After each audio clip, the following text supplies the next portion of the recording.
స్టోరీల విషయంలో గానీ హీరోయిన్స్ విషయంలో గానీ చాలా పర్టికులర్ గా ఉంటాడు. ఒక్క సమంత నిత్యా మీనన్ ని తప్పించి మరే ఇతర హీరోయిన్ ని రిపీట్ చేయలేదు. అయితే ఇప్పుడు మలయాళ భామ నివేదా థామస్ కి సెకండ్ ఛాన్స్ ఇవ్వడం హాట్ టాపిక్ గా మారింది. ఆమె కూడా వచ్చిన ప్రతి సినిమా ఒప్పుకోకుండా స్టార్ హీరోల సినిమా కోసం వెయిట్ చేస్తుంది.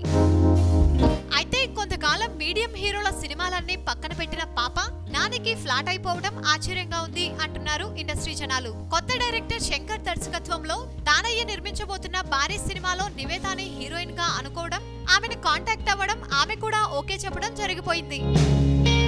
అయితే నాని ఫ్యాన్స్ మాత్రం ఒక్క విషయంలో మాత్రం వరీ అవుతున్నారు. అదేంటంటే నానికి ఫస్ట్ టైం సూపర్ హిట్స్ అందించిన సమంత నిత్యా మీనన్ ఇద్దరు రెండోసారి మాత్రం ఫ్లాప్స్ ఇచ్చారు. సో సెంటిమెంట్స్ పెద్దగా పట్టించుకొని నాని మాత్రం కథని నమ్ముకొని నివేదాతోనే కమిట్ అయ్యేలా కనిపిస్తున్నాడు. సబ్స్క్రైబ్ చేయడం మర్చిపోకండి. వీలైతే లైక్, కుదిరితే కామెంట్ పెట్టండి. ఇలాంటి ఇంట్రెస్టింగ్ బ్రేకింగ్ బిగ్ న్యూస్ మాకు తెలిసిన వెంటనే మీకు తెలియజేస్తాం. మాతో టచ్ లో ఉండండి.